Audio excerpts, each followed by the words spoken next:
Good afternoon. I think all of us want to be part of the solution to the divide that our nation finds itself in right now. The good news is that you can be part of the solution that our nation needs. We know that there is only one race. God created one race, that's the human race. But we know that God also distinguishes two races spiritually, the redeemed and the unredeemed. If that is true, then we know that the problem is spiritual and the solution is spiritual. And the good news is that the church is uniquely equipped to be able to bring that solution to the lives of the people in our nation. I want to read a quote from John Piper that sums up our responsibility very nicely. He said this: "The church is not responsible for the condition of the world. The church is responsible for the condition of the church." He said in follow-up, "The church is responsible to address the condition of the world and point the world to Jesus." So if the church successfully takes its responsibility for the church, one of the ways that the church will address the condition of the world is by having an alternative community, and through that, becoming a blessing in our nation. I want to go back to Ephesians 2 for just a minute. In verse number 16, Paul talks about Christ's death, and he said that Christ died that he might reconcile us both to God in one body through the cross, thereby killing the hostility. What hostility is he talking about? He's talking about the ethnic, spiritual hostility between Jews and Gentiles. If Christ died to kill hostility between different ethnicities, then we know that the problem is not racial, social, political, but rather it's a spiritual problem. The church then has a responsibility by implication to make this happen within the church and without the church by the spread of the gospel of Jesus Christ. We start within the church. Our responsibility in Ephesians 4 verse number 3 is seen when Paul urges the Christians in Ephesus to walk in a manner worthy of our calling. Now, what is that? What is a manner worthy of our calling? He says in verse number 3, eager to maintain the unity of the Spirit in the bond of peace. Then he goes on to say, there is one body and one Spirit, just as you were called to the one hope that belongs to your call, one faith, one Lord, one baptism, one God, one Father of all, who is over all and through all and in all. This is your first responsibility as a believer, to do everything you can to maintain the unity of the body of Jesus Christ with other people of different backgrounds and different experiences and even different cultures. That is first. So I ask you, believer, are you doing everything you can to maintain the unity of the body of Jesus Christ? Are you asking this question? Does this post on social media contribute to the unity of my church body? When Paul went into a city, he preached the gospel to the Jews, to the Gentiles, to the Greeks, to the barbarians. Barbarians at that time were non-Romans, to even anybody who would listen, people from Cyrene, which is a country in North Africa. These people formed one church. They were one called out assembly in the town in which Paul went.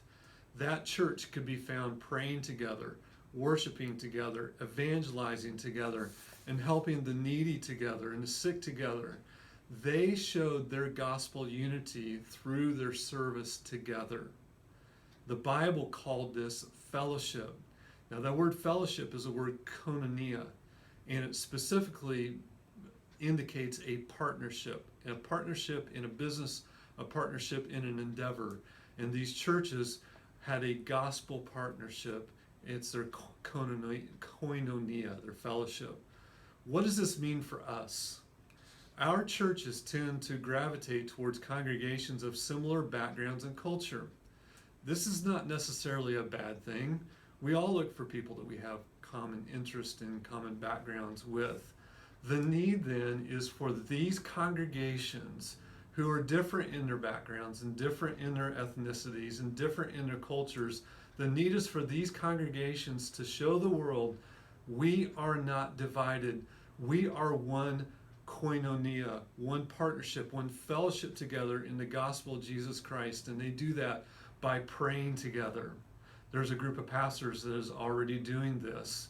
We now have a chance to pray together with other believers of Jesus Christ of different ethnic backgrounds, different cultural backgrounds, this Saturday at 4 p.m. at the sports complex at Eastern View High School.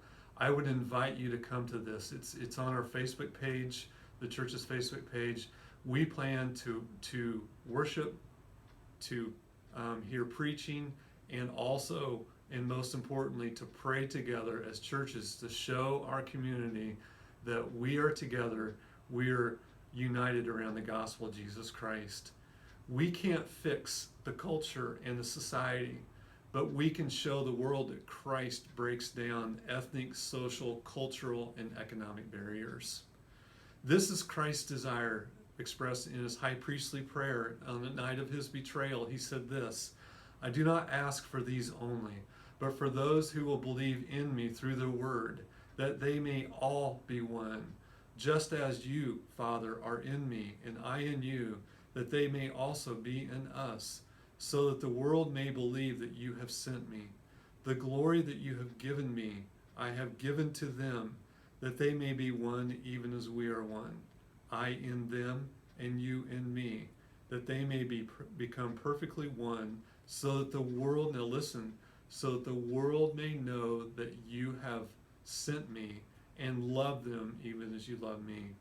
That's Jesus Christ's prayer on the night that he was betrayed and the day before he was crucified on the cross. Now I know that some will push against this and say there has to be something more that we can do. Yes, but those things are not as effective as the gospel of Jesus Christ. I leave you with this illustration. Jesus likened the kingdom of heaven to leaven in a lump of dough. Leaven quietly does its work. It's not seen on the outside. You don't see the little pieces of leaven working. It's working in the dough, and then all of a sudden you realize it's made a change to that lump of dough. And that is the picture of the church. The church does gospel work. The church evangelizes together. The church prays together. The church helps the homeless together. The church helps the elderly together. We go do gospel work in our communities together, showing the world that we are unified. That is the work. That's the leaven work, if I can use that term, that Christ is speaking of. And that is what God called us to do. And that's the picture of the church. The church does gospel work and quietly changes lives and communities. And if you believe that gospel work is deficient, maybe you're still saying to yourself, yeah, but there's something more we can do, or that just doesn't sound right. I want to remind you of Paul's words to the Corinthians in 1 Corinthians chapter 1. This is what he said. He said, "For the word of the cross is folly to those who are perishing, but to us who are being saved it is the power of God unto salvation. For it is written, I will destroy the wisdom of the wise, and the discernment of the discerning I will thwart." We have all kinds of quote-unquote wise people in our society trying to work on solutions. We have all kinds of the world's brightest and smartest, but none of their brilliant ideas are as powerful as the gospel of Jesus Christ.